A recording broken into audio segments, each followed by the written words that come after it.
Hi, I'm Nicholeen Peck. I'm a parenting expert. I'm an author, and I was a star on a program called The World's Strictest Parents. In this video, we're going to answer the question, is spanking a good way to discipline children? Let's find out.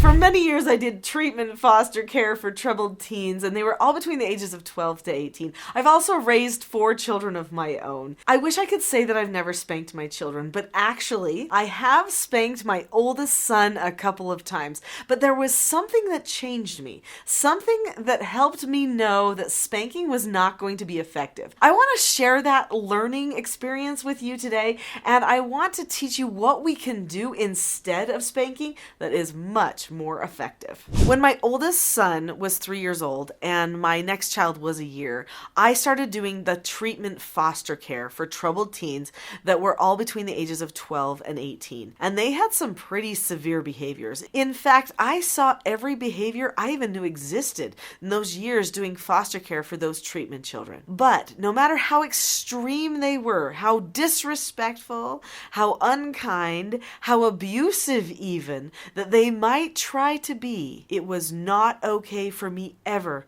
to lay a hand on those children. Because I could not touch them in any way, I realized something vitally important. Their hearts were changing with the words that I was saying, not with my hand, or my belt, or my spoon, or my shoe, or fill in the blank, however you hit children. I was having a great impact on the lives of these teens just by developing a good relationship, teaching skills, and knowing the right words to say to touch their hearts. So, I learned that spanking is not necessary. Year after year, child after child came to our home and they left without those extreme behaviors. They moved down a level of care or went back to their families and went on to live normal lives. And they didn't need to be spanked for that to occur. So what did we do? Let's talk about that. So the behavior of spanking does 2 things. Number 1, it disconnects the person from the other person. So in the moment when you get aggressive enough to touch another person, so much fear comes into the brain, they disconnect from you. Relationship wise, you have a chasm that comes in there. They don't trust you, they feel used by you or manipulated by you, and so you cannot touch their heart at all with spanking. Another thing that happens is their brain activity shifts and they move to the emotional part of the brain. The part of the brain oftentimes in the back even, where they're trying to protect themselves from what's going on. So if they get more aggressive at that stage, it wouldn't even surprise me because the aggressiveness has led them to the fight or flight part of the brain. So the idea of good teaching, good disciplining, good correction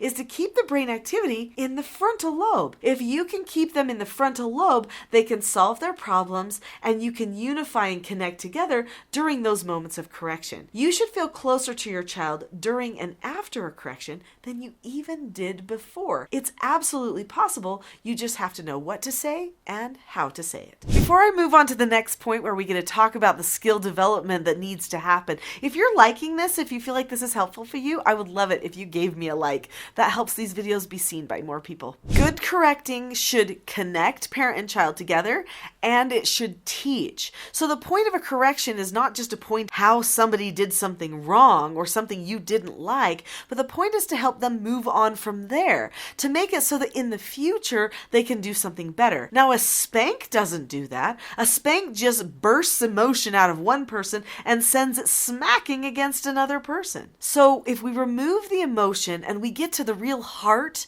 of the correcting, then we know we have to think of ourselves as someone who is teaching and preparing somebody for future success. When many people discipline their children, they start to have feelings like they want to teach that child a lesson in a more vindictive sort of a way. When I'm teaching my children and correcting negative behaviors for them, I think about how I want to teach them to build them up, not teach them to tear them down. There is a difference between those two things. So if you feel yourself wanting to make a child hurt, to feel the pain of what they did to somebody else, then you know you're having a vindictive bent. That means you're in a manipulative mindset, probably an emotional place in the brain, and the teaching that's happening will not be the kind of teaching that you want. You'll be teaching them how to power struggle, not how to solve their problems. So it's super important that we're not emotional. If we get emotional, we teach them to power struggle. So number one, most important thing that we can do to have this good communication and connection with our children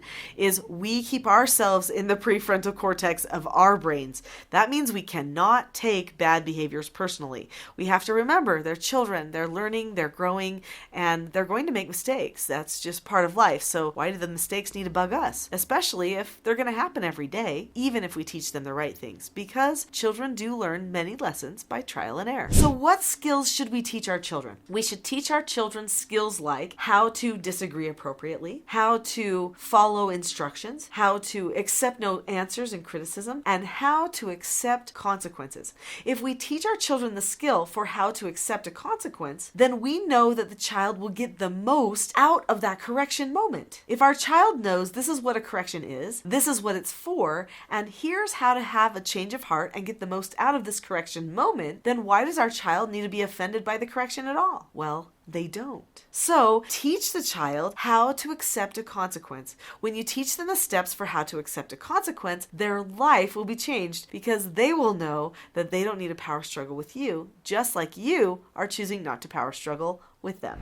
Now, what if your child does not want to accept a consequence? Even they know the skill and they don't want to accept the consequence. Well, as a parent, you need to be ready for that. There's something I teach called the rule of three. And if you want to learn what that rule of three is, you'll probably want to join me for the next video, which is what is the rule of three in parenting? Click on that link. I'll see you there.